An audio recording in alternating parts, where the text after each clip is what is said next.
Capítulo 201. A Era da Aliança Estelar. Se tudo mais falhar, terei que usar a zona restrita.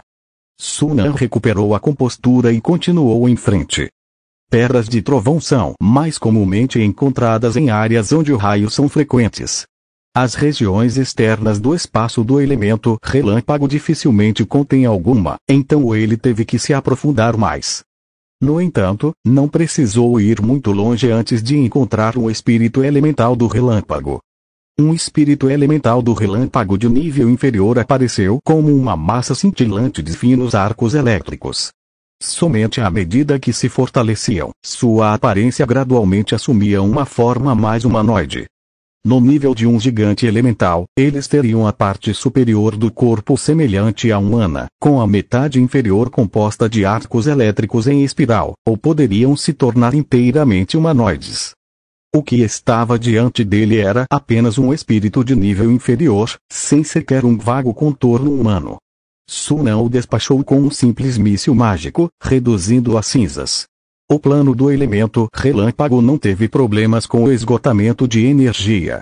Aqui, a energia mental consumida pela conjuração de magias podia ser rapidamente restaurada.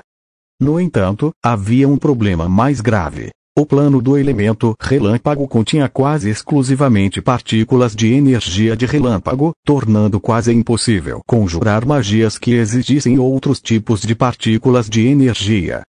Dado que as magias de relâmpago eram quase ineficazes contra espíritos elementais de relâmpago, os métodos de combate disponíveis de Sunan limitavam-se a magias não elementais, como mísseis mágicos, o Anel da Catástrofe, gemas encantadas e metal líquido.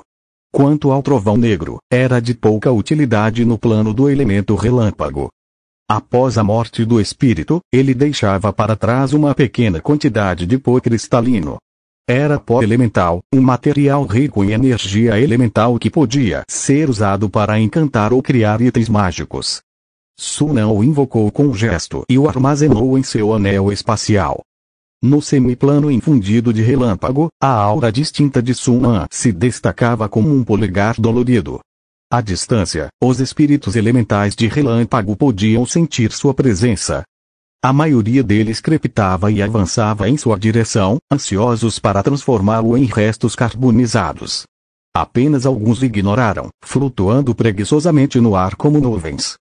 Sunan não provocou esses espíritos, concentrando-se em lidar com os agressivos. À medida que se aventurava mais fundo, o ar ficava visivelmente mais denso com elementos do relâmpago, formando arcos elétricos tangíveis que tremeluziam no vazio.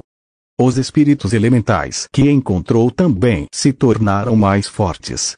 Sunan libertou duas construções secretas.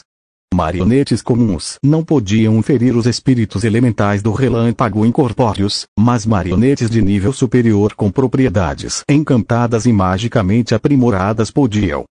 Com os construtos secretos controlando os espíritos elementais, Sunan finalmente teve a chance de se concentrar em encontrar as pedras trovão.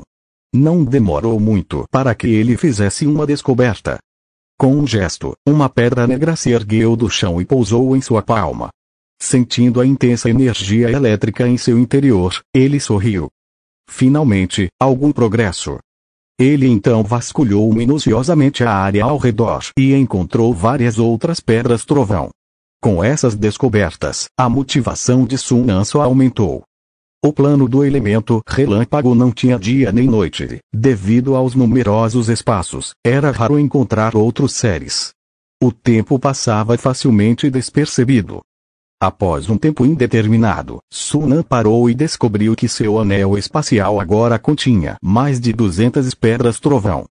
Pedras trovão suficientes para criar 3 trovões negros. Sunan sorriu e olhou para as duas construções secretas ao seu lado. Apesar das batalhas contínuas, eles haviam sofrido danos mínimos. Afinal, seus oponentes eram apenas espíritos elementais. Com o número de espíritos que ele havia derrotado, seu anel espacial também acumulava uma quantidade considerável de poeira elemental. O pó elemental ainda é menos valioso do que os núcleos elementais. Há pouco tempo, Sunan avistou um gigante elemental do relâmpago à distância. No entanto, ele não tinha a intenção de lutar contra um ser tão poderoso em seu território, então evitou. Falando nisso, gigantes elementais são uma forma de seres divinos. Na energia pura e abundante dos planos elementais, a divindade natural frequentemente surge, tornando os espíritos elementais uma das raças com maior probabilidade de se tornarem seres divinos. Por exemplo, gigantes elementais anciões e senhores elementais eram todos seres divinos. Eles possuíam regras e poderes vinculados aos seus atributos elementais. Em outras palavras, a energia divina também poderia ser extraída de gigantes elementais. No entanto, considerando a dificuldade de derrotar um gigante elemental do relâmpago no plano do elemento relâmpago, Sunan decidiu não fazê-lo. Em seu território, o poder de combate dos gigantes elementais pelo menos dobraria, enquanto sua própria força seria limitada pelo ambiente. O risco era simplesmente alto demais. Talvez, quando sua força melhorar, ele possa tentar, mas, por enquanto, tal tarefa é semelhante a cortejar a morte. Balançando a cabeça, Sunan abriu uma passagem espacial e retornou à torre do esqueleto do dragão. Nos meses seguintes, Sunan concentrou seus esforços na fabricação do trovão negro e no aprimoramento do núcleo mágico da runa. O primeiro levou menos de 2 meses para ser concluído, adicionando mais 3 trovões negros à sua coleção. O segundo, no entanto, levou quase 2 anos de pesquisa intermitente para ser concluído. O núcleo de runa mágica aprimorado agora podia ser ativado por meio de uma matriz mágica inserida no corpo do autômato, exigindo apenas uma pequena injeção de partículas de energia. Embora a modificação tenha custado uma potência reduzida, o cubo de síntese compensou facilmente esse problema. No final, o núcleo de runa mágica modificado, quando integrado ao autômato, tinha uma potência aproximadamente equivalente a um núcleo de runa mágica de nível 6.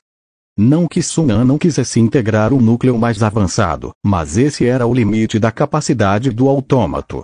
Afinal, um núcleo de runa mágica de nível 6 exigia a força mental de um mago formal e uma constituição superior à de um lendário de 4º círculo, o que Sunan, mesmo agora, mal conseguia alcançar. Apesar disso, a destreza de combate do autômato aumentou após a integração do núcleo de runa mágica. Mesmo Sunan, sem usar suas ferramentas de mago ou gemas gravadas, mal conseguia se igualar a ele em uma luta. Isso depois que sua concentração mental havia melhorado significativamente. Se fosse durante seus primeiros dias de avanço, ele não teria sido páreo para ele. Agora, a donzela autômato, ao enfrentar uma divindade meio-aranha, teria pelo menos 50% de chance. No entanto, esse aumento no poder de combate teve um custo elevado.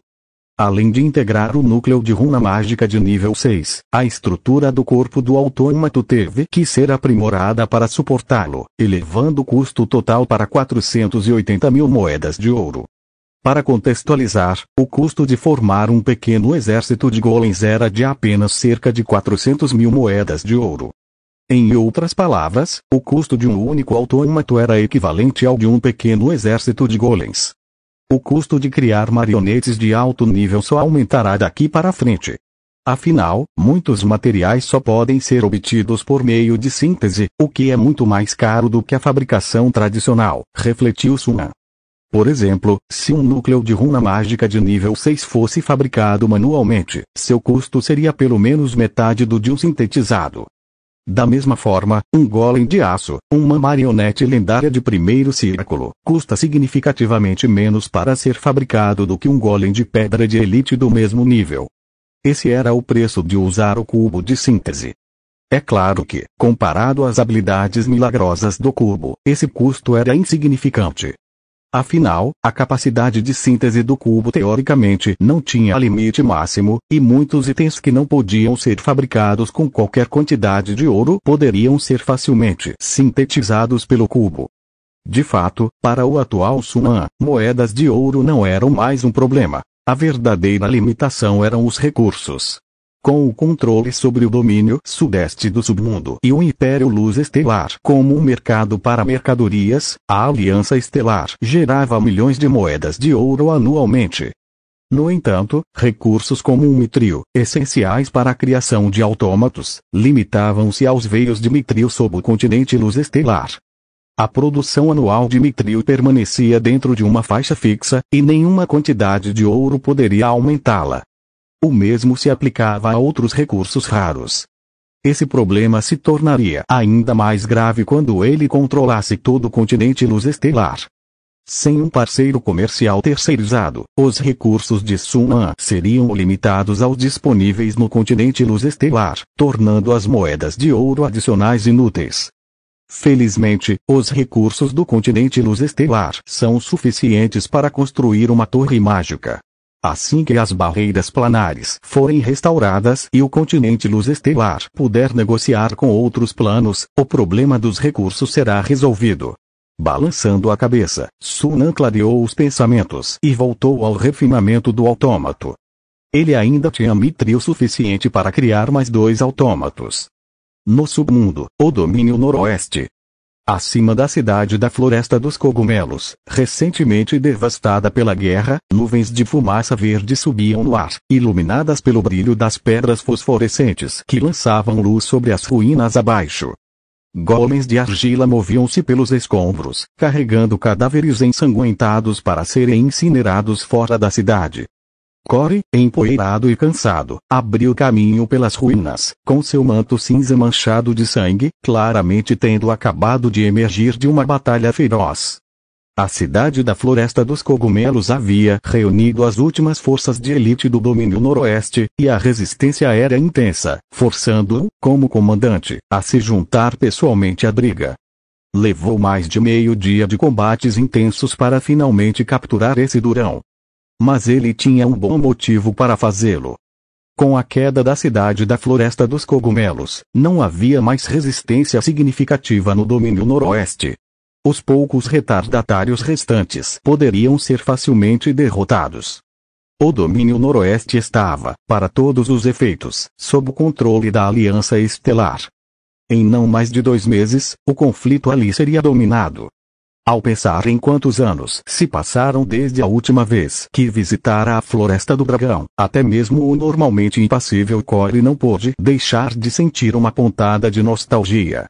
Rumores se espalhavam sobre a recém-criada Academia Luz Estelar em Longlin. Ninguém sabia muito sobre ela ainda. Perdido em pensamentos, Cole chegou ao pilar de pedra no centro da cidade da Floresta dos Cogumelos e entrou. Os aprendizes de mago que o seguiram em fila indiana. O interior do pilar de pedra era surpreendentemente espaçoso, com golems de argila transportando suprimentos atarefadamente.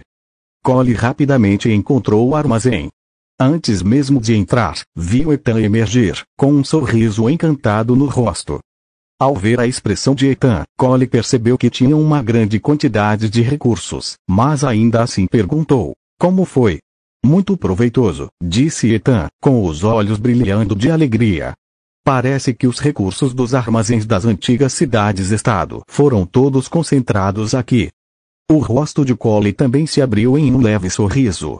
Quanto mais ricos os despojos, mais pontos de contribuição ele ganharia. Depois de providenciar o inventário e o armazenamento dos recursos, Cole e Ethan saíram lado a lado do pilar de pedra. Vamos descansar aqui por 2 dias. Não há muita resistência restante. Devemos prosseguir e terminar isso enquanto temos impulso, para evitar complicações imprevistas. Concordo, assentiu Ethan. Liderar o exército por quase 7 anos o deixara um tanto cansado. Ele também queria terminar aquela guerra rapidamente e retornar a Longlin para se concentrar em seu treinamento. Os pontos de contribuição que acumulara ao longo dos anos lhe durariam muito tempo. Ele também sentia falta de Longlin depois de tanto tempo ausente. Os dois seguiram até a muralha intacta do outro lado da cidade da Floresta dos Cogumelos, contemplando a escuridão distante. Este era o último pedaço de território remanescente no domínio noroeste que ainda não havia sido incorporado à Aliança Estelar. No mapa militar, ocupava menos de 1/50 do domínio noroeste e, no grande esquema do mundo subterrâneo, era apenas um pequeno canto. Quando assumi o comando, nunca pensei que a Aliança Estelar unificaria um mundo subterrâneo tão rapidamente, disse Ethan com um toque de nostalgia. Em apenas 7 ou 8 anos, a Aliança Estelar havia varrido o domínio sudeste, conquistando até mesmo a Cidade das Aranhas, que estava sob proteção divina. Em seguida, avançaram para o domínio noroeste, imparáveis em seu avanço. Com a Aliança Estelar prestes a unificar o mundo subterrâneo e ele próprio como participante dessa jornada histórica, Ethan não pôde deixar de sentir uma sensação de admiração. Cole, embora aparentemente calmo, compartilhava os mesmos sentimentos no fundo.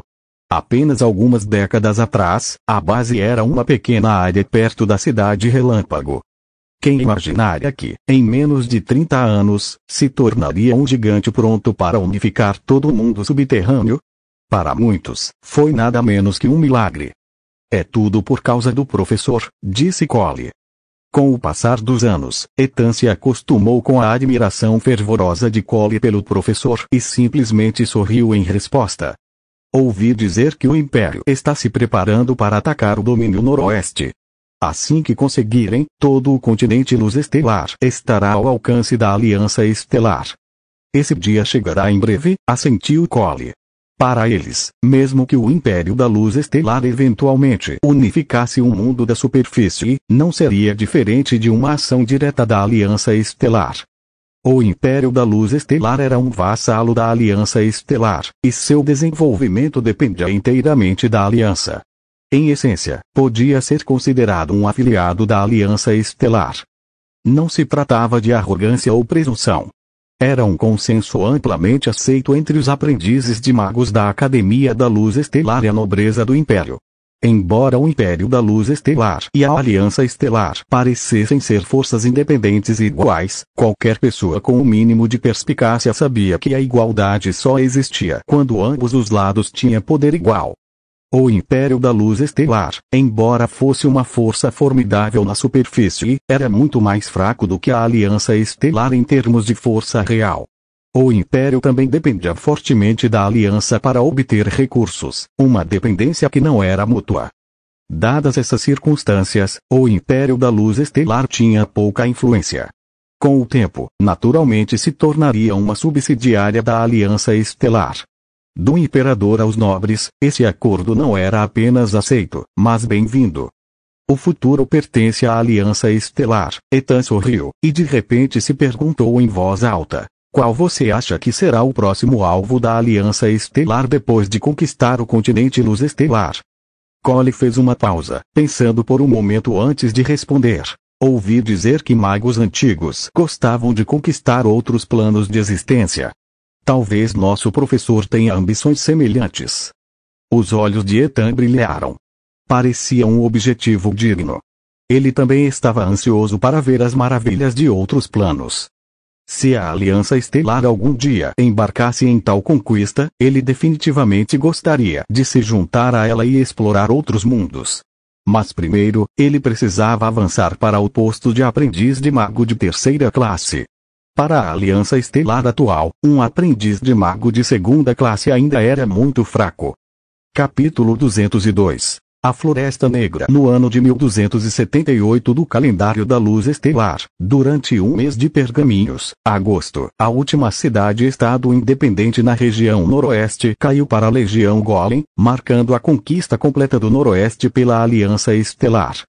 Isso marcou a primeira vez em 1000 anos que o submundo teve um governante unificado. Após a guerra, a Aliança Estelar mudou seu foco inteiramente para o desenvolvimento, cessando operações militares em larga escala e se concentrando na exploração e desenvolvimento do submundo. Sunan havia meticulosamente preparado uma lista de materiais necessários para construir uma Torre do Mago, que ele entregou a Carolina e a Viúva Vermelha para coleta. Ele estava esperando retornar da Floresta Negra para iniciar o processo de construção. Este era um empreendimento gigantesco que não seria concluído da noite para o dia. Mesmo com materiais e mão de obra em abundância, levaria pelo menos 1 ou 2 décadas para ser construído. Dado o estado atual do continente da Luz Estelar, Sunan estimou que concluir a torre dentro de um século seria considerado rápido. À medida que o mês se aproximava do fim, apenas 3 dias antes do início do mês da colheita, setembro, a energia da chave negra finalmente atingiu sua capacidade máxima. No momento em que a chave negra foi ativada, a mente de Sun An foi instantaneamente preenchida pela imagem de uma floresta densa e sinistra, repleta de árvores negras, e ele soube imediatamente sua localização. É bem longe da cidade das aranhas. O mapa do submundo estava gravado na memória de Sun An. Após uma breve lembrança, ele determinou a cidade-estado mais próxima da Floresta Negra e usou a passagem espacial na Floresta do Dragão para alcançá-la, voando rapidamente em direção à Floresta Negra. Percorrendo mais de 100 quilômetros em um instante, Sun An logo encontrou uma entrada escura e sinistra em uma caverna isolada. Uma passagem espacial, Parece que a Floresta Negra é diferente da Torre da Luz Estelar, existindo em um espaço dimensional diferente. Sun An não se surpreendeu. Se a Floresta Negra existisse no mundo material, seus subordinados já teriam encontrado algumas pistas. Ele suspeitava que a Floresta Negra fosse um espaço dimensional em si ou, como a Torre da Luz Estelar, pudesse viajar entre um mundo material e outros planos dimensionais. A passagem espacial escura confirmava, sem dúvida, que a Floresta Negra era o primeiro. Após conjurar feitiços defensivos e ativar seu anel de proteção suprema, Sun An adentrou a passagem espacial sem hesitar. O mundo ficou turvo e, quando sua visão clareou, ele se viu em uma floresta estranha. Para onde quer que olhasse, via árvores altas e escuras. Os troncos eram pretos, os galhos eram pretos e até as folhas eram pretas. Acima de sua cabeça, um céu estrelado lançava uma luz fraca sobre a floresta, fazendo as árvores negras parecerem demônios com garras, projetando sombras longas e sinistras no chão. Toda a floresta estava repleta de figuras fantasmagóricas, evocando uma profunda sensação de pavor. Uma tênue, quase imperceptível, camada de névoa cinzenta parecia pairar no ar. Mas Sun An sabia que não era névoa. Era uma densa concentração de partículas de energia negativa. Uma concentração tão rica de partículas de energia negativa. Maravilhou-se Sun An. Ao contrário das partículas de energia positiva, as partículas de energia negativa não fortaleciam o corpo e, em vez disso, causavam danos. Poucas pessoas, exceto aquelas especializadas em necromância, absorviam ativamente partículas de energia negativa. A exposição prolongada a altas concentrações de partículas de energia negativa também prejudicava o corpo. A organização de magos que deixou esse legado provavelmente pertence à linhagem maligna.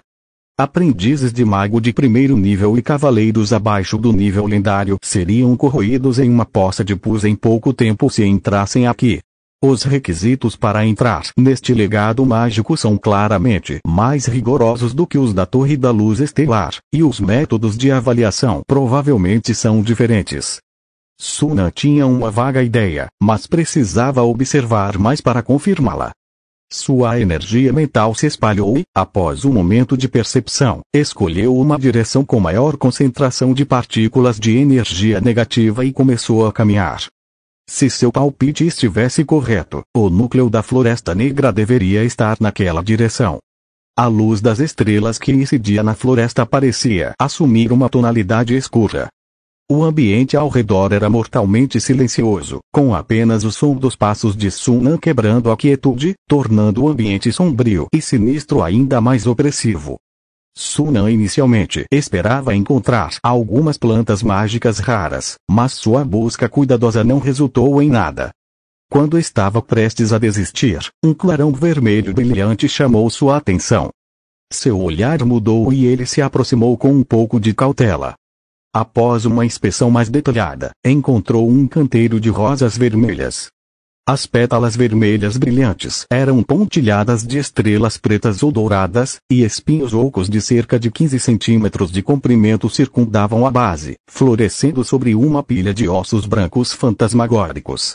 As narinas de Sun An se contraíram, e ele pôde sentir a doce fragrância no ar, misturada a um leve aroma carnoso. O formato da flor, combinado com seu aroma característico, permitiu que Sun An identificasse rapidamente a criatura à sua frente. Sem hesitar, ele lançou um míssil mágico, atingindo o primeiro. A rosa do palácio, uma planta maligna que se alimenta de cadáveres, atacava qualquer criatura que se aproximasse, drenando seu sangue e transformando-o em novo solo para suas raízes. Percebendo que haviam sido expostas, as rosas do palácio imediatamente abriram suas pétalas, batendo-as como asas. Elas se ergueram no ar como um enxame de abelhas, investindo contra Sun An com uma determinação feroz. Um zumbido preencheu o ar, um som abafado como o de uma horda de abelhas batendo suas asas. Mais de 20 mísseis mágicos eliminaram um número significativo de rosas do palácio, mas muitas outras cercaram Sun An. Sun An permaneceu calmo. Uma única rosa do palácio tinha a força de combate de um cavaleiro, e, em grandes números, elas poderiam representar uma ameaça a um grande cavaleiro. No entanto, esse era o limite de seu poder. Elas não representavam nenhuma ameaça a ele. 4 mãos ardentes depois, Sun An facilmente despachou as rosas do palácio restantes. No entanto, esta batalha pareceu desencadear algo, pois a escuridão ao redor de repente se encheu de sons de farfalhar assustadores. Um estrondo ecoou da esquerda, como se uma enorme pedra estivesse rolando em sua direção, esmagando árvores em seu caminho. No momento seguinte, uma massa esférica gigantesca rolou da escuridão em direção a Sun An. Sob a fraca luz das estrelas, Sun An rapidamente identificou a criatura. Era uma esfera inteiramente composta de trepadeiras e galhos, tão grande quanto um prédio, envolta em uma nuvem verde doentia de esporos. Era claro que não era algo para ser tocado. Bola de trepadeiras da praga. As sobrancelhas de Sun An se ergueram. Era uma criatura lendária de terceiro círculo, capaz de espalhar a peste. A nuvem tóxica em sua superfície era suficiente para matar instantaneamente um cavaleiro lendário de segundo círculo. Ao mesmo tempo, o som de metal raspando ecoou à frente. Figuras altas e corpulentas emergiram das profundezas da floresta. À primeira vista, essas criaturas pareciam macacos vestidos com armaduras negras, com rostos grotescos e feios. 2 línguas pingavam pus repugnante de suas bocas, e cobras se enrolavam em seus braços blindados, saindo de seus capacetes. Senhores da morte corruptos. Os olhos de Sun An piscaram. Os Senhores da Morte corruptos eram mortos-vivos lendários de terceiro círculo, possuindo formidável força de combate e a capacidade de invocar e controlar outras criaturas mortas-vivas. Enquanto os Senhores da Morte corruptos erguiam seus machados de batalha e rugiam, o chão estalava com uma série de sons agudos. Mortos-vivos, com seus corpos apodrecidos e ossos expostos, emergiam do solo. Mais e mais criaturas surgiam de todas as direções, avançando em direção a Sun An como um maremoto. É este o teste da Floresta Negra. Mesmo cercado por incontáveis monstros, Sun An permaneceu calmo e sereno. Com um simples pensamento, incontáveis marionetes surgiram ao seu redor, marchando em uníssono em direção aos monstros. Uma batalha intensa irrompeu instantaneamente. Rugidos e explosões romperam o silêncio da noite. Centenas de golems de aço e golems de adamantina de elite formaram um anel protetor ao redor de Sun An, cortando os monstros como uma lâmina afiada, avançando firmemente. A densidade dos monstros surpreendeu Sun An. Quase cada passo à frente era acompanhado pela morte de um monstro ou de uma marionete. De uma visão aérea, seu caminho era marcado por um rastro de sangue e cacos de metal. Algo não está certo. Nem mesmo um aprendiz de mago do terceiro círculo conseguiria resistir a esse nível de ataque. Perde completamente o propósito do teste. Sun An ficou perplexo. Será que a Floresta Negra, ao contrário da Torre das Estrelas Celestiais, não foi criada para recrutar aprendizes de mago talentosos? Mas se não, por que a facção por trás da Floresta Negra deixaria esse legado de magia? Ou talvez a Floresta Negra tivesse passado por alguma mudança? Apesar de suas dúvidas, Sun An não tinha a intenção de parar. Ele ocasionalmente lançava feitiços para eliminar qualquer monstro que rompesse as defesas. Não importava o que acontecesse, ele chegaria ao núcleo da Floresta Negra e descobriria. O número de monstros na Floresta Negra era, em última análise, finito. Com o passar do tempo, Sunan sentiu claramente o número de monstros ao seu redor diminuir. Ele estimou ter matado pelo menos 1.400 a 1.500 monstros, ao custo da destruição de mais de 100 golems. No entanto, para o agora rico e poderoso Sunan, essa perda era totalmente administrável. Comparados às marionetes secretas, os materiais para golems de aço e golems de adamantium são muito mais fáceis de obter. Em vez de perder algumas marionetes, ele preferiu conservar suas forças para enfrentar os desafios que viriam. Momentos depois, com um grito lamentoso, o último Necroking corrupto caiu sob o punho maciço do golem de adamantium. Com isso, todos os monstros ao redor de Sunan foram aniquilados, restando apenas as árvores escuras e ameaçadoras ao seu redor. Acabou. Os olhos de Sunan piscaram. Naquele momento, as árvores atrás dele tremeram violentamente de repente. Várias raízes grossas irromperam do chão, chicoteando como chicotes em suas costas. Baque! Um som abafado ecoou quando as raízes foram detidas por um campo de força invisível a poucos centímetros do corpo de Sunan. Sunan balançou a mão, liberando um raio que carbonizou as raízes. Farfalhar! O som de galhos balançando aumentou em ondas. Num instante, todas as árvores ao seu redor começaram a tremer violentamente. Incontáveis raízes brotaram do chão, avançando densa e ferozmente em direção a Sunan e seus bonecos como uma tempestade. Crack! Em uma fração de segundo, vários golems de aço de elite foram firmemente presos pelas raízes. À medida que as raízes se contraíam, os corpos metálicos se distorciam visivelmente, emitindo um som estridente antes de se transformarem em montes de sucata. Sem hesitar, Sunan lançou uma bola de fogo flamejante, e os golems ao seu redor também lançaram feitiços de fogo, reduzindo instantaneamente as raízes ao redor a cinzas. Mas no momento seguinte, o farfalhar de galhos encheu seus ouvidos novamente. Com Sunan no centro, todas as árvores em um raio de 100 metros começaram a tremer violentamente, uma após a outra, raízes brotaram do chão, como flechas, voando em sua direção. As raízes que haviam acabado de ser arrancadas estavam densas novamente. Ao ver isso, Sunan não pôde deixar de franzir a testa. Será que todas as árvores daquela floresta são monstros capazes de manipular raízes? Embora a luz fraca dificultasse a visão, Sunan usava sua energia mental para sentir o ambiente enquanto se movia. Ele estimou que o número de árvores naquela floresta não seria inferior a 1000. Se todas essas árvores fossem monstros vivos, as coisas se complicariam. Enquanto Sunan ponderava, toda a floresta despertou lentamente como um gigante adormecido. O tremor das árvores espalhou-se como ondas em todas as direções. Uma a uma, as árvores despertaram, arrancando raízes do chão, e seus galhos se lançaram violentamente para o céu. Ao ver isso, Sunan não perdeu tempo. Rapidamente chamou os golems de volta e levitou no ar. Ao mesmo tempo, uma grande quantidade de líquido prateado emergiu de seus poros, envolvendo rapidamente seu corpo e formando uma ponta gigante de 10 metros de comprimento. Bum!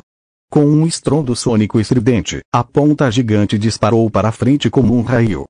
Enquanto se movia em alta velocidade, também girava como uma turbina. Gira. Gira. Gira. Densas raízes negras se acumulavam de todos os lados, atacando violentamente, mas se despedaçavam no momento em que tocavam a estaca gigante. Por um instante, a estaca gigante agiu como um tanque de alta velocidade, abrindo caminho no mar de raízes negras, deixando um rastro de fragmentos em seu caminho. Depois do que pareceu uma eternidade, Sunan de repente sentiu a pressão à sua frente diminuir. Olhou ao redor e percebeu que havia rompido as raízes e entrado em um amplo espaço aberto. Essa área aberta parecia ter algum tipo de restrição. As raízes só conseguiam se debater violentamente na divisa entre o espaço aberto e as árvores, incapazes de entrar.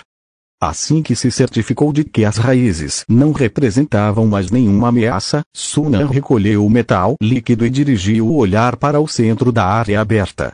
Lá, uma enorme árvore negra, carregada de galhos, erguia-se enraizada no centro do espaço aberto. Estimava-se que a árvore tivesse de 200 a 300 metros de altura, completamente negra, misturando-se perfeitamente com a noite. Parecia ter a capacidade de proteger a percepção mental, razão pela qual Sunan só notou sua presença ao entrar na área aberta. A árvore negra gigante permaneceu imóvel, sua cor profunda e escura, apresentando uma beleza estranha e sinistra, criando um forte contraste visual com o ambiente desolado. Era como testemunhar uma cena surreal, repleta de uma aura fantástica. Árvore da magia negra, murmurou Sunan para si mesmo. Combinando suas experiências anteriores com a visão daquela enorme árvore negra, suas suspeitas foram confirmadas. Ele agora sabia qual organização bruxa se encontrava por trás da Floresta Negra. Capítulo 203. Encontrando a deusa novamente, discrepância de informações.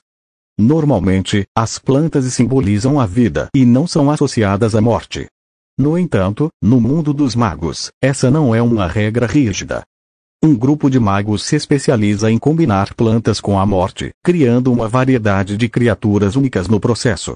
Por exemplo, a rosa do palácio e a videira da praga. Essa facção de magos é conhecida como Conselho da Madeira Murcha. O Conselho da Madeira Murcha é uma facção predominantemente maligna, composta por magos e aprendizes especializados nos domínios das plantas e da morte. Suas ações são sombrias e extremas, e sua reputação no multiverso está no mesmo nível da do Trono das Sombras. No entanto, o Conselho da Madeira Murcha não é tão poderoso quanto o Trono das Sombras, sendo, na melhor das hipóteses, uma facção de magos de segundo nível. A Árvore Arcana Negra é uma criatura alquímica única, exclusiva do Conselho da Madeira Murcha. Esses magos plantam uma árvore arcana negra em cada plano invadido, servindo tanto como base quanto como âncora planar. A árvore arcana negra é formidável em combate e possui inúmeras funções auxiliares. Ela desempenhou um papel significativo na ascensão do Conselho da Floresta Murcha ao segundo nível. Quando Sunan encontrou a rosa do palácio e a videira da praga, teve o palpite de que a Floresta Negra pudesse ser um legado deixado pelo Conselho da Floresta Murcha. Ver a árvore arcana negra confirmou suas suspeitas. Não é de se admirar que o ambiente aqui seja tão sinistro. É o Conselho da Floresta Murcha por trás de tudo. Sunan murmurou para si mesmo, seu olhar examinando a imponente árvore negra à sua frente. Farfalhar.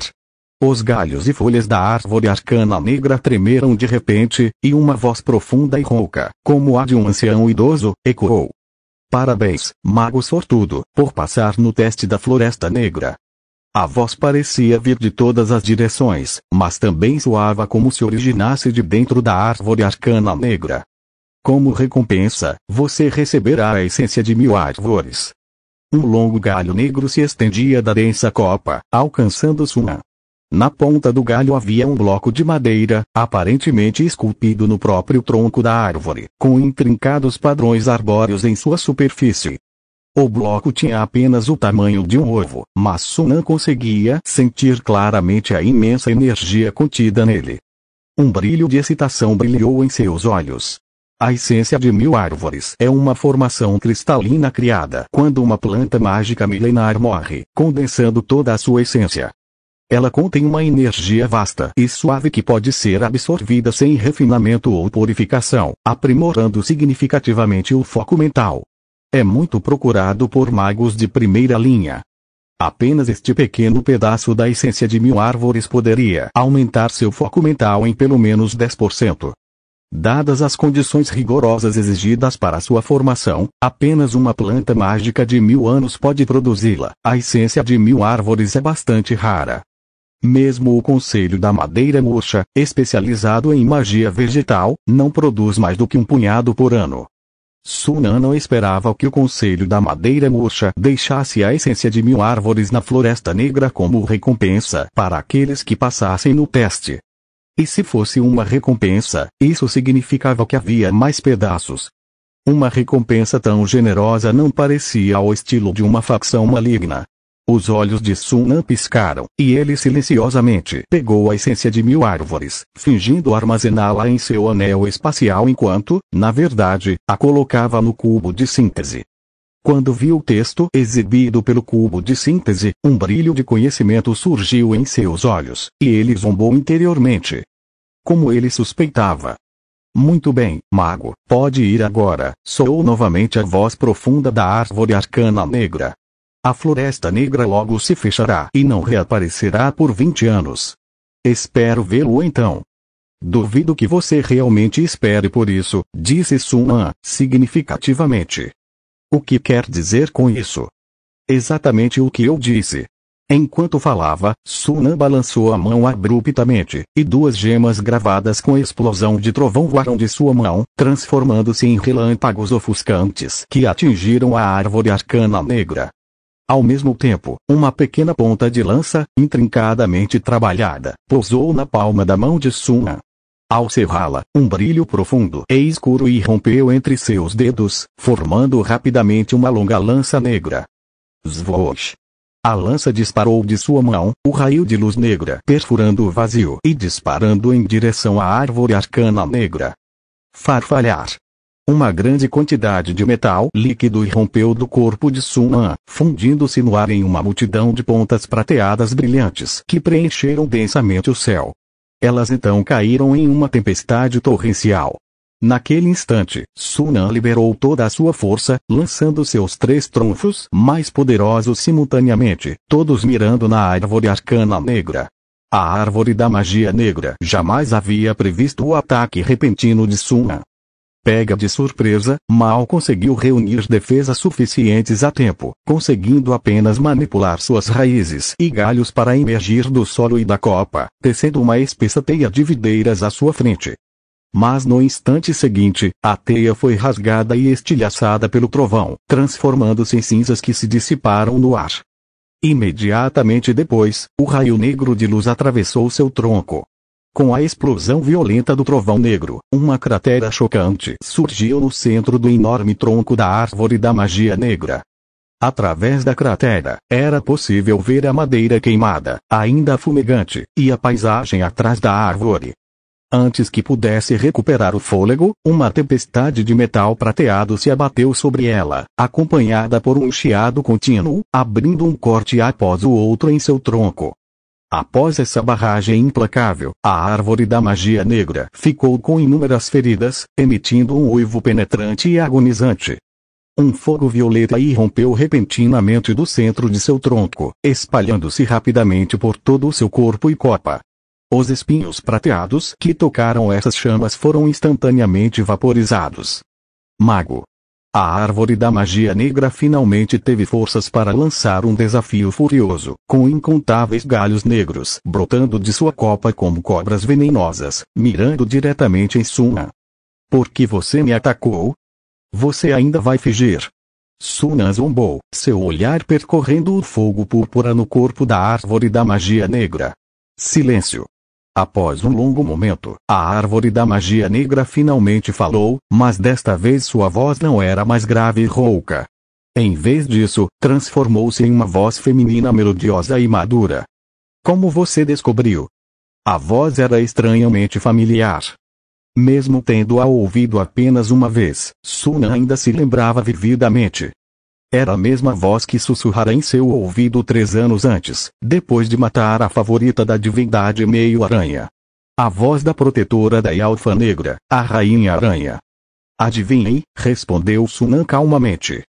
Em seu cubo de síntese, a essência das 1000 árvores era de fato genuína, mas continha um ingrediente adicional, um veneno de aranha aterrorizante. Se ele tivesse absorvido a essência das 1000 árvores sem nenhuma precaução, o veneno teria entrado em seu corpo, corrompendo sua carne e alma. Sun An sabia exatamente quem estava por trás disso. Não era a primeira vez que tal tática era usada. Ao ouvir as palavras de Sun An, a Rainha Aranha não se irritou. Em vez disso, pareceu pensativa. Foi um erro meu. Quando vi que você não havia sido afetada pela toxina da alma que deixei para trás, eu deveria ter percebido que você tinha a capacidade de detectar venenos. Eu deveria ter usado um método mais secreto. A expressão de Sunan permaneceu inalterada, mas por dentro ele zombou. Com o cubo de síntese, os esforços da Rainha Aranha foram inúteis, não importa quantos métodos ela tentasse. Mesmo sem o cubo, ele não teria caído no truque dela.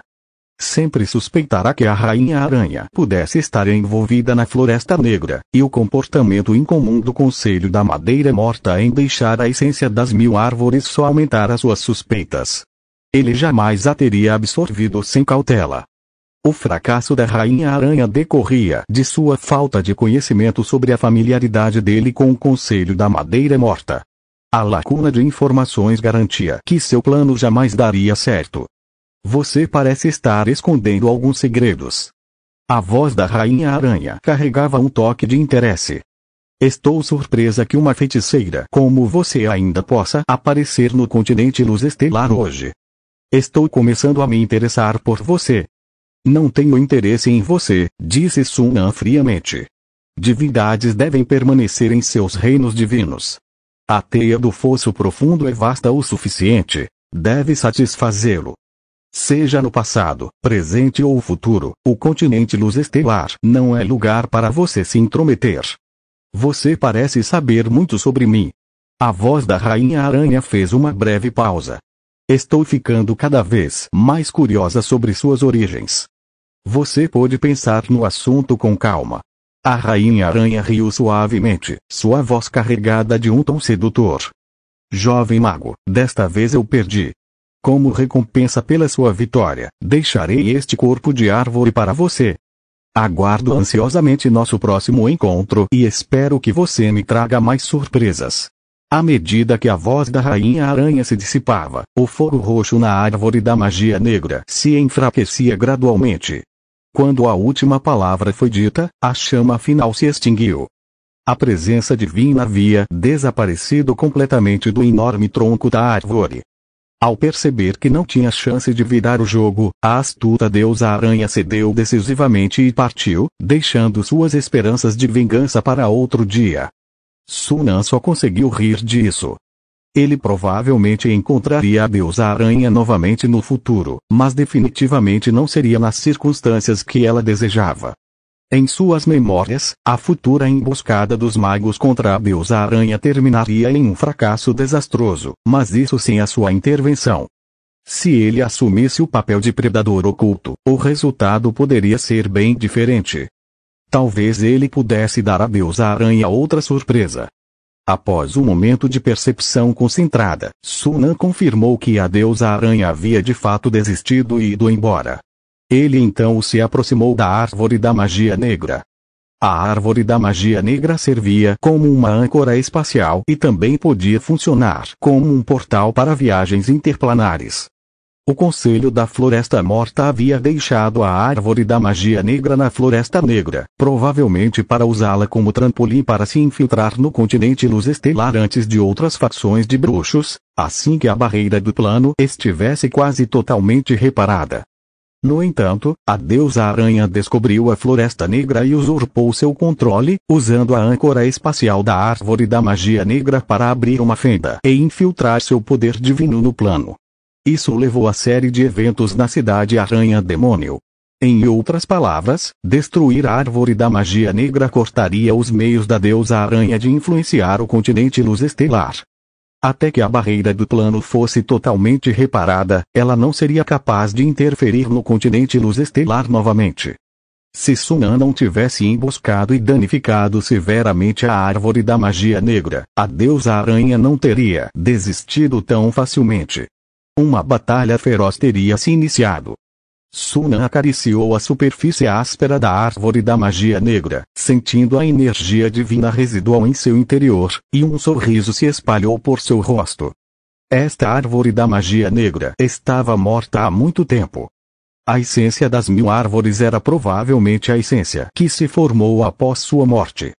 O tronco da árvore morta havia sido convertido pela deusa aranha em uma ferramenta para canalizar poder divino, deixando para trás uma quantidade significativa de energia divina. A deusa aranha não pretendia realmente deixar o tronco da árvore como recompensa por ele. Ela simplesmente não conseguiu retirar a energia divina de dentro a tempo e teve que desistir relutantemente. A suposta recompensa foi apenas um gesto para salvar a face. De qualquer forma, esta foi uma boa mudança para Suna. Com tanta energia divina, sua compensação mental experimentaria um salto significativo. Um som ensurdecedor ecoou de repente à distância. Ressurgindo de sua alegria, Suna disparou para o céu e olhou para o horizonte. Na borda do céu, vastas distorções visíveis preenchiam cada centímetro do vazio, avançando lenta e firmemente, consumindo tudo em seu caminho. Árvores enormes se despedaçaram e se desintegraram nas distorções, desaparecendo sem deixar vestígios. O colapso espacial começou. Suna franziu a testa, olhando para a árvore da magia negra, e rapidamente entendeu a situação. O núcleo da Floresta Negra era provavelmente a árvore da magia negra. Sua morte havia desencadeado o colapso natural da Floresta Negra. A deusa aranha havia mantido a estabilidade do espaço, mas agora que ela havia partido, o espaço não podia mais ser sustentado. Suna sentiu uma pontada de arrependimento. Ele esperava incorporar a Floresta Negra ao seu domínio, mas agora parecia impossível. Bem, o ambiente da Floresta Negra sempre foi limitado em sua utilidade. Se eu não posso tê-lo, não posso tê-lo. Balançando a cabeça, Suna reuniu seus pensamentos e começou a procurar os pontos de armazenamento de recursos na Floresta Negra. No entanto, ou os recursos já haviam sido levados pela deusa aranha ou o Conselho da Madeira Morta não havia deixado nenhum recurso para trás. Depois de procurar por um longo tempo, ele não encontrou nada. O Conselho da Madeira Morta nunca teve a intenção de cultivar aprendizes de mago e apenas usar este lugar como uma âncora espacial. Suna sentiu-se um pouco decepcionado, mas pensando na essência das 1000 árvores e no tronco da árvore infundido com energia divina, seu humor melhorou. Com esses 2 itens, a viagem não foi em vão. Vendo que o colapso espacial se aproximava rapidamente, Suna não perdeu tempo e imediatamente recolheu o tronco da árvore. Foi uma sorte que ele tivesse o cubo. Caso contrário, não teria como carregar um objeto tão grande. Suna suspeitou que a deusa aranha também havia considerado isso e deixado o tronco da árvore para frustrá-lo, fazendo sentir a frustração de ver algo que não podia levar. Estava claro que a deusa aranha não era de aceitar perdas passivamente. Ativando a chave negra, Suna desapareceu no ar. Não muito tempo depois, uma vasta onda de distorções espaciais se espalhou, engolfando o último pedaço de espaço. Capítulo 204. A família bruxa com um legado de 1000 anos. Retornando à caverna original, Suna se virou bem a tempo de ver a passagem espacial escura encolher rapidamente, finalmente desaparecendo em um pequeno ponto preto. Observando isso, um toque de melancolia passou pelo rosto de Suna. A Floresta Negra havia desmoronado e sido aniquilada, e a Torre das Estrelas havia sido desmantelada em materiais. 2 dos 3 grandes legados bruxos do continente da luz estelar haviam sido apagados da existência por suas mãos. Agora, apenas o último, a Cidade da Estrela Cadente, permanecia. Onde será que fica a Cidade da Estrela Cadente? Suna ponderou consigo mesmo. Ele havia vasculhado todo o mundo subterrâneo, mas não havia nenhum vestígio da Cidade da Estrela Cadente. A última pista para esse legado bruxo provavelmente estava na superfície, e era altamente provável que estivesse na região noroeste. Afinal, ele já havia explorado exaustivamente a região sudeste. Depois que o Império da Luz Estelar conquistar a região noroeste, pedirei ajuda a Kai na busca. Recuperando a compostura, Suna deixou a caverna. O corpo da árvore demoníaca das trevas era grande demais para ser transportado pela Floresta do Dragão, então ele precisava encontrar um local espaçoso e isolado para extrair a energia divina da árvore. No entanto, o processo levou muito mais tempo do que Sun havia previsto. O corpo da árvore demoníaca das trevas continha uma quantidade moderada de energia divina, cerca de 300 unidades padrão, mas devido ao seu imenso tamanho, a extração era demorada. Ele levou mais de 2 meses para extrair e absorver a energia divina, esgotando-a completamente. Sua compensação mental aumentou em quase 20%, chegando a 60,37%. Com toda a essência condensada na essência das 1000 árvores e a energia divina extraída, o corpo da árvore demoníaca das trevas se transformou em uma pilha de madeira comum, irradiando partículas de energia negativa. Era mais uma desvantagem do que um benefício, então Sunan simplesmente a queimou. Posteriormente, Sunan dividiu a essência das 1000 árvores em vários pedaços, sintetizou-os e purificou-os para remover o veneno da aranha antes de começar a absorver a energia. Talvez por ser formada a partir de toda a essência da árvore do demônio sombrio, a essência das 1000 árvores continha mais energia do que Sunan havia previsto, aumentando sua condensação mental em mais de 14%. Assim, a condensação mental de Sunan ultrapassou a marca de 70%. Sunan e Anes, condensação de Ki, humano masculino, 74,82%, faltam apenas 15% para chegar ao primeiro nível de liquidação. Sunan sentiu uma onda de alegria. Ele havia pensado inicialmente que levaria de 300 a 400 anos para atingir o primeiro nível de liquidação, mas em apenas 10 anos, desde que se tornara mago, sua compensação mental já havia atingido mais de 70%. Em grande parte, esse rápido aumento na condensação mental se devia à Rainha Aranha. Quase toda a energia divina que ele havia absorvido na última década vinha dela. Se não fosse por seus dons persistentes, ele não teria conseguido ultrapassar a marca de 70% tão rapidamente. Pensando nisso, Sunan de repente sentiu um certo arrependimento por a Rainha Aranha não poder mais interferir no continente da luz estelar. Ele não deveria ter matado a árvore demoníaca das trevas tão rapidamente. Deixa pra lá, aquela mulher era muito astuta. Mantê-la por perto poderia ter causado mais problemas. É melhor ter lidado com ela logo. Depois de pensar um pouco, Sunan balançou a cabeça. Deixar a árvore demoníaca das trevas viva era muito arriscado. Não valia a pena manter uma bomba relógio por perto para obter um pouco mais de energia divina. Com apenas 15% a mais de condensação mental, posso chegar ao primeiro nível de liquidação em cerca de 80 anos, se seguir uma rotina. Além disso, existem outros meios. Um brilho de determinação brilhou nos olhos de Sunan. Quando procurava a Pedra do Trovão no plano elemental do relâmpago, ele havia considerado caçar gigantes elementais para extrair energia divina. No entanto, adiou devido à sua falta de força na época. Agora, com sua compensação mental quase dobrada e sua força consideravelmente aumentada, ele poderia tentar.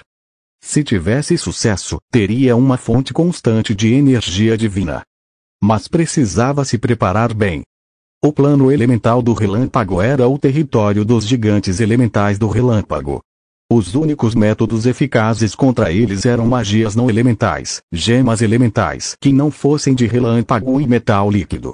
Outros métodos eram insuficientes em poder, limitados pelo ambiente ou ineficazes contra gigantes elementais do relâmpago, então não estavam na consideração de Sunan.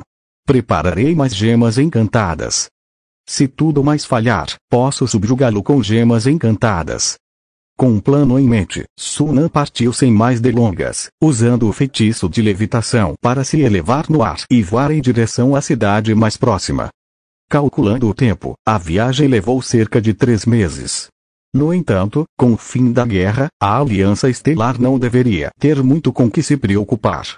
No máximo, ele ouviria relatórios ocasionalmente e tomaria decisões sobre questões importantes.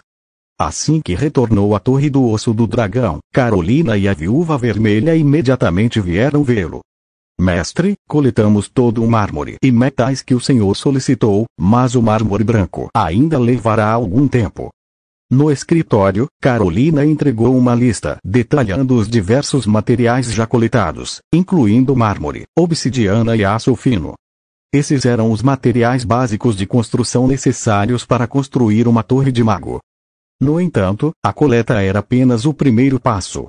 Esses materiais comuns ainda não podiam ser usados para construir uma torre de mago. Eles precisavam ser encantados para aumentar sua dureza e condutividade mágica. A qualidade do encantamento nos materiais básicos determinava em grande parte o potencial de uma torre de mago. Em suma, a vasta quantidade de materiais básicos significava que o processo de encantamento seria uma tarefa demorada e trabalhosa. Com um aceno de mão, Sunan dividiu o trabalho de encantamento em diferentes tarefas e as atribuiu aos alunos da Academia Luz Estelar. Esse trabalho fundamental poderia ser realizado por aprendizes de mago de primeiro nível com um conhecimento básico de encantamento. A coleta de mármore branco pode levar tempo, mas a qualidade é crucial, instruiu Sunan. O mármore branco, uma dolomita branca de granulação fina, é duro e de qualidade superior, tornando-o excelente para construção e escultura. Possui uma leve condutividade mágica natural, que melhora significativamente após o encantamento. Pode ser usado para reforçar conjuntos elementais, tornando-o ideal para a construção de piscinas elementais e áreas de meditação. Além disso, quando encantado, o mármore branco torna-se extremamente durável, capaz de resistir a feitiços de até o terceiro círculo, tornando-o adequado para a construção de salas de prática de feitiços. A única desvantagem é o alto custo.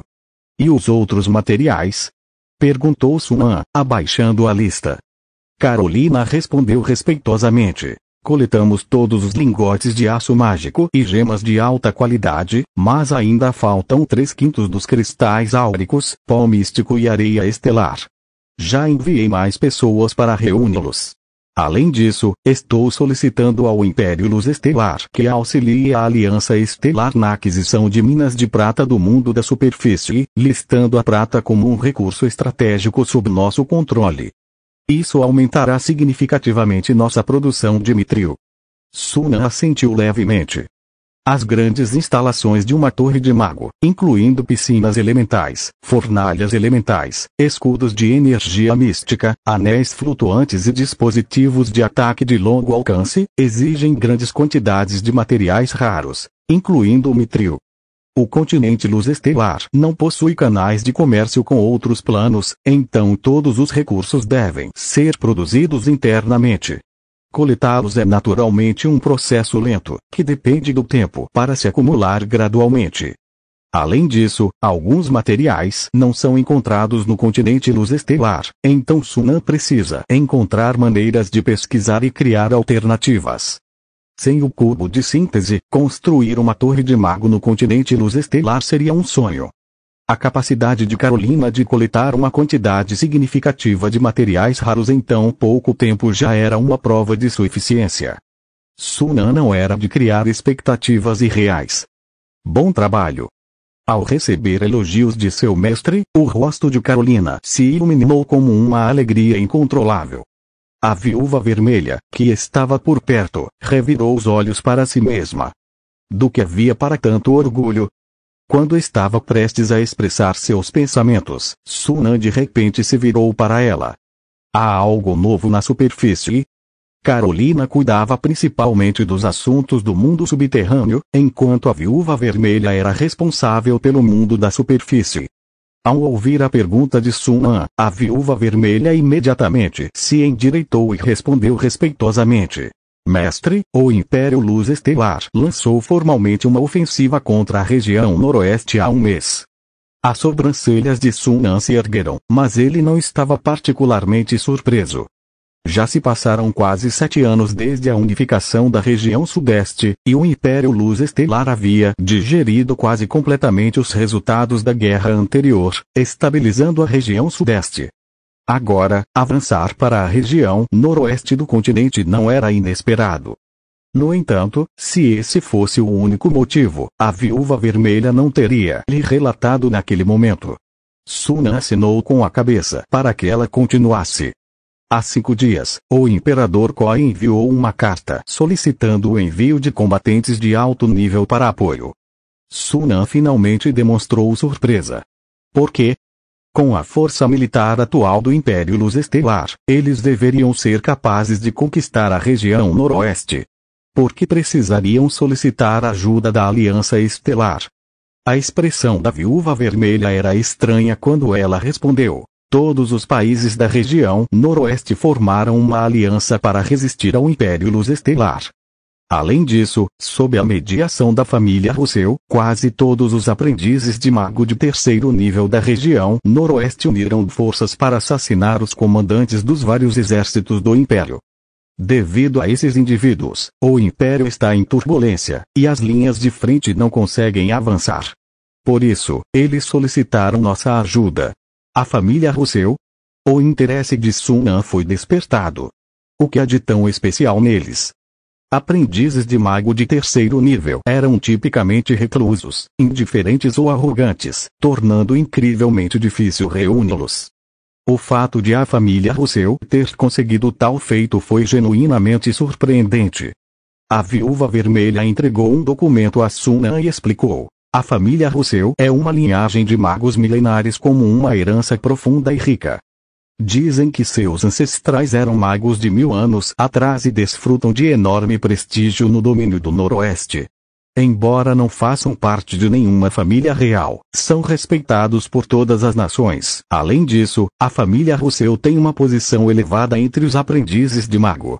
Muitos interagiram com eles e receberam ajuda deles, então frequentemente lhes dão o benefício da dúvida em diversos assuntos. A razão pela qual os aprendizes de mago de terceiro nível no domínio do Noroeste conseguiram deixar de lado suas diferenças e se unir foi porque o atual chefe da família, Farcado Russell, interveio pessoalmente e pressionou incansavelmente. Sunan abriu o documento, que listava informações detalhadas sobre a família Russell, incluindo seus membros. O atual chefe da família, Farcado Russell, tinha 156 anos e era um aprendiz de mago de terceiro nível, estando entre os 3 melhores de todo o domínio do Noroeste em termos de força. Sob seu comando, a família Russell ostentava um total de 16 aprendizes de mago, incluindo 3 de terceiro nível, 5 de segundo nível e 8 de primeiro nível. Isso por si só já era uma força formidável, rivalizando com muitas organizações de aprendizes de mago. Sem dúvida, a família Russell tinha o poder e a influência para impor o respeito de todas as nações e aprendizes de mago. Uma linhagem de magos milenares, Sunan refletiu, pensando na família Kessler. Os ancestrais dos Kessler também eram magos, e sua linhagem ultrapassava 1000 anos. No entanto, os Kessler tiveram um desempenho muito pior do que os Russell, sem um único aprendiz de mago entre eles. Seu único cavaleiro lendário dos 3 anéis restante estava morto, e o único membro sobrevivente da família havia desaparecido, sem deixar vestígios de que ainda estivesse vivo. Os ancestrais da família Kessler deixaram para eles a pista para a Torre da Luz Estelar. Será que os ancestrais da família Russell, outra linhagem de magos milenares, deixaram para eles uma pista para o legado dos magos? Um pensamento repentino cruzou a mente de Sunan, e ele se lembrou do nome da cidade da estrela cadente. Talvez a última pista para os 3 grandes legados mágicos estivesse escondida na família Russell. Enviem os fantoches secretos 1 e 2. Sunan fechou o documento. Capturem o máximo de membros da família Russell possível, especialmente Farcado Russell. Preciso extrair algumas informações dele. Sim, mestre, respondeu a Viúva Vermelha respeitosamente. Sunan assinou com a mão e as 2 mulheres saíram da sala contato. Ao saírem do escritório, Carolina perguntou de repente: a senhora planeja liderar a missão ao domínio noroeste? Claro. A Viúva Vermelha olhou para ela, sorrindo docemente. O mestre claramente valoriza a captura dos membros da família Russell, então devo supervisioná-la pessoalmente. Carolina a encarou atentamente, seu tom carregado de significado. Espero que não decepcione o mestre. O sorriso da Viúva Vermelha permaneceu inalterado enquanto ela ria. Com 2 fantoches secretos, não vejo esta missão sendo nada difícil. As capacidades de combate dos fantoches secretos não eram segredo para os escalões superiores da Aliança Estelar. 2 fantoches com força para rivalizar com magos contra um grupo de aprendizes de mago de 3º nível era como um cavaleiro totalmente armado enfrentando crianças desarmadas. O resultado era inevitável. Depois de 1000 anos de herança, a família Rousseau provavelmente havia se esquecido do verdadeiro poder dos magos. Caso contrário, eles nunca teriam tomado a decisão absurda de unir um grupo de aprendizes de mago de 3º nível contra um verdadeiro mago. Só quem tinha testemunhado o poder dos magos sabia que tal ato era semelhante a um louva-a-Deus tentando parar uma carruagem. O mestre nem precisava se envolver. Os 2 fantoches secretos poderiam facilmente esmagar aqueles palhaços. Carolina, é claro, também entendia isso. Ela franziu os lábios e não disse mais nada, virando-se para ir embora. Ao vê-la partir, o sorriso da viúva vermelha desapareceu lentamente, e ela zombou. Não importava quanto tempo tivessem trabalhado juntos, ela jamais suportaria aquela mulher pretensiosa. Capítulo 205. Um método de baixo custo para melhoria rápida. Meio mês depois. No topo da torre do esqueleto de dragão, ao lado da piscina elemental, Sunan olhou para as 100 gemas gravadas em seu anel espacial e sorriu satisfeito. Com tantas gemas gravadas, ele deveria ser capaz de lidar com o gigante elemental do relâmpago. Respirando fundo, Sunan abriu um portal espacial e atravessou-o. Em um piscar de olhos, ele se viu no espaço elemental do relâmpago. O céu estava repleto de nuvens escuras e opressivas, estendendo-se por todos os cantos de sua visão. Relâmpagos atravessavam as nuvens, acompanhados por estrondos estrondosos. Os relâmpagos intensos e ofuscantes rasgavam as nuvens, dando ao lugar uma sensação primitiva e indomável. Nenhuma terra neste espaço elemental do relâmpago. Sob seus pés também havia uma camada de nuvens. Felizmente, Sunan já havia lançado um feitiço de levitação antes de entrar, então ele não caiu inesperadamente. Sem dizer uma palavra, ele abriu o portal espacial novamente e recuou. Este tipo de espaço elemental, repleto de nuvens e com visibilidade limitada, era imprevisível demais para batalhas e não era a melhor escolha. Como ele podia entrar e sair quantas vezes quisesse, o custo de algumas gemas era insignificante para Sunan. Nas tentativas subsequentes, os espaços elementais eram muito hostis ou tinham uma concentração excessiva de partículas de energia, então Sunan os abandonou decisivamente. Na 5ª tentativa, ele finalmente entrou em um espaço elemental semelhante ao que havia visitado antes. Após lançar um escudo de energia elemental e ativar a zona proibida, Sunan voou para as profundezas do espaço elemental. Seu alvo era o gigante elemental, que geralmente habitava as profundezas do espaço elemental. Sunan não parou no caminho, ignorando os espíritos elementais que tentavam atacá-lo e confiando em sua velocidade para evitá-los. À medida que se aventurava mais fundo, a concentração de partículas de energia no ar se tornava mais densa. De repente, a expressão de Sunan mudou e ele olhou para a direita. A poucos quilômetros de distância, uma criatura vagamente humanoide de 10 metros de altura, brilhando com finos arcos elétricos, avançava em sua direção a uma velocidade vertiginosa. Um gigante elemental. Sunan não estava apenas calmo, mas também encantado. Finalmente, encontrara seu alvo. Sem hesitar, lançou uma gema gravada. Considerando que partículas de energia elétrica não poderiam ferir um gigante elemental do raio e poderiam até servir como alimento, Sunan havia recentemente feito um lote de gemas gravadas sem qualquer explosão de trovão. Em vez disso, todas eram chamas flamejantes, frieza gélida, vazio sombrio e vento ventania. Quando a gema gravada explodiu em uma luz ofuscante, um frio intenso irrompeu, envolvendo o gigante elemental do relâmpago. Em um instante, uma camada de gelo branco cobriu a superfície do gigante elemental, diminuindo os finos arcos elétricos que cintilavam em seu corpo. Aproveitando a lentidão dos movimentos do gigante elemental, Sunan lançou mais 2 gemas gravadas, chamas flamejantes e ventania, que se transformaram em chamas vendavais, engolfando o gigante elemental. Metal líquido também fluiu, formando rapidamente um poderoso gigante prateado que avançou em direção ao oponente com poder incomparável. Pego de surpresa pelas gemas gravadas, o gigante elemental nem teve tempo de se recuperar quando foi atingido na cabeça pelo punho maciço do gigante prateado.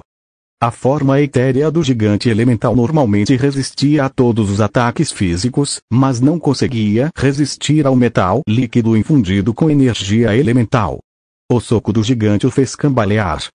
O gigante elemental, já excepcionalmente volátil, enfureceu-se com a desvantagem repentina e rugiu, brandindo o punho contra o gigante prateado.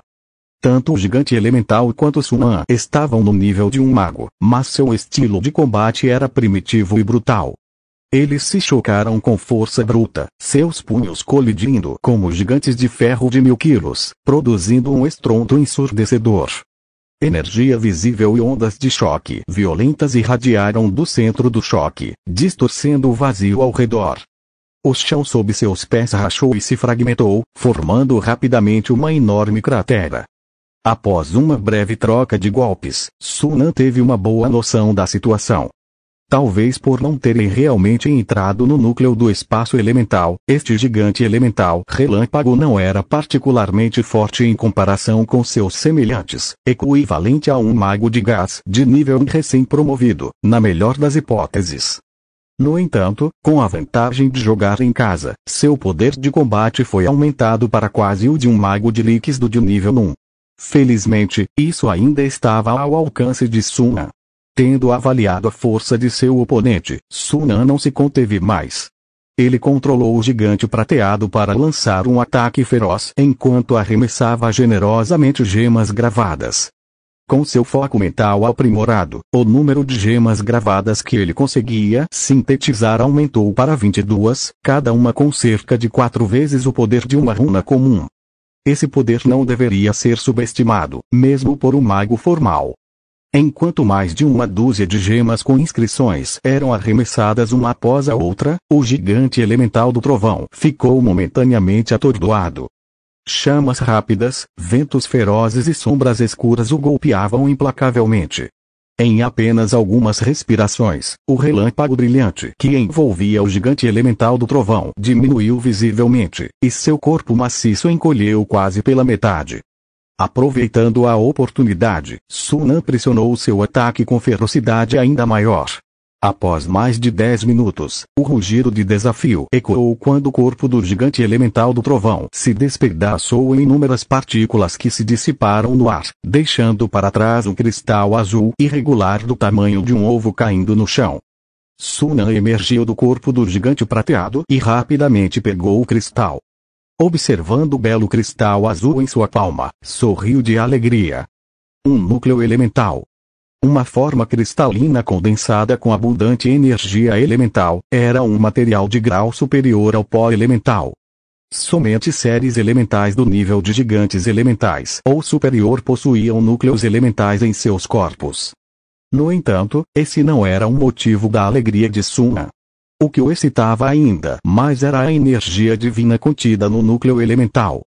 Após colocar o núcleo elemental no cubo de síntese, Sunan rapidamente recebeu informações detalhadas. 6 unidades padrão de energia divina, um pouco abaixo do normal. Os elfos-aranha, criados inteiramente a partir de energia divina, possuíam 8 unidades padrão, enquanto o gigante elemental do trovão tinha menos. Mas, refletindo, Sunan se sentiu à vontade.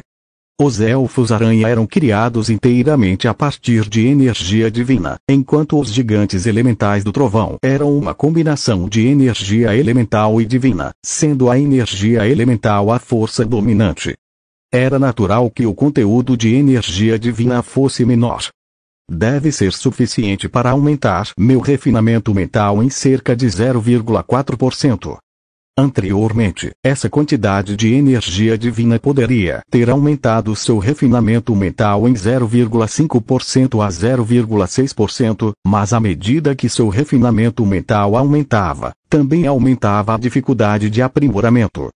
Sunan estimou que, ao atingir o primeiro estágio de liquefação, seriam necessárias de 50 a 60 unidades padrão de energia divina para aumentar seu refinamento mental em apenas 1%.